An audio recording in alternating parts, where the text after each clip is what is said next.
Hey friends, it's PJ from the Prize Podcast. I had the distinct pleasure of going down to the Military Influencer Conference, lovingly known as MIC, in Atlanta just a couple weeks ago.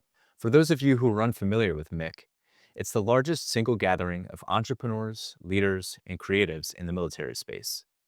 There were some amazing speakers, we met some incredible people, and there was even a comedy night.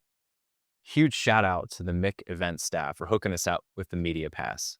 This allowed us to set up our cameras so we could conduct some spot interviews to hear from some of the participants about what they thought the most important things to focus on when it came to transitioning out of the military. We heard some great things, and I just wanted to share them with you. Let's go ahead and dive in. What is one piece of advice you might offer to a service member or their family upon transitioning out of the military? To find your community. I think it's very important that you find your community either before you get out of the service or after you get out of the service or during the transition piece, because so many veterans and widows, they lose that connection, and it's almost like they feel like they lose a part of themselves. Or it just lies dormant in them. I've met so many family members who have told me, oh, he just lit up when you showed up because y'all got to talk about the military stuff, but he never talks about that at home.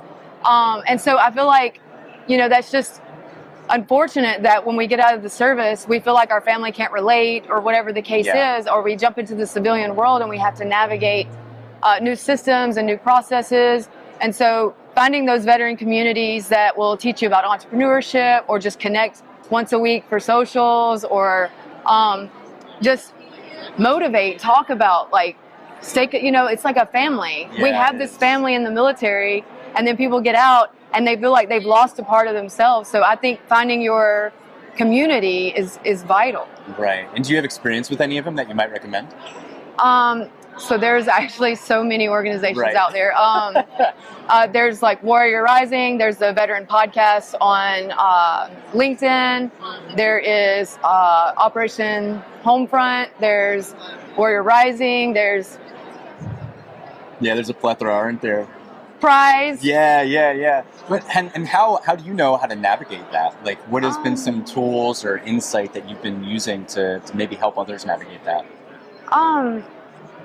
Well, I will tell you, I'm still active duty serving, but I had gotten plugged into LinkedIn and started to find a couple of veteran communities, and veterans mean a lot to me. I'm not out of the service yet, but because of my experience with the ID card office and seeing how they respond when they get out of the service, so many people were like, man, I should have stayed in.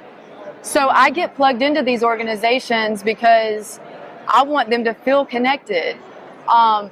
A couple years ago, I helped some Vietnam veterans. I volunteered for Thunder Over Evans, which is the big 4th of July event.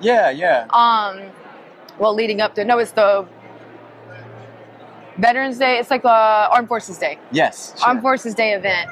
And they were going to highlight the Vietnam veterans on stage for this event. And so I got to volunteer and go out and escort them up on the stage.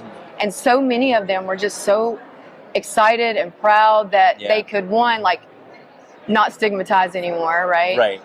They got celebrated, and so many of them were very thankful to just be able to get back plugged into other people. And so it's just, so seeing their experience, their reactions to that, makes me even want to give back more to our veteran community. I love that.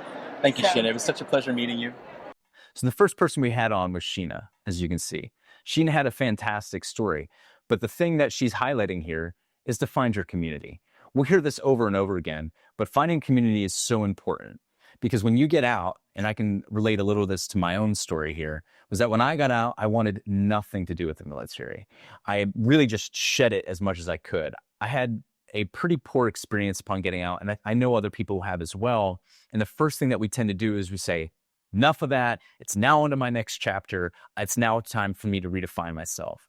But the hard part about this was I was denying a piece of me.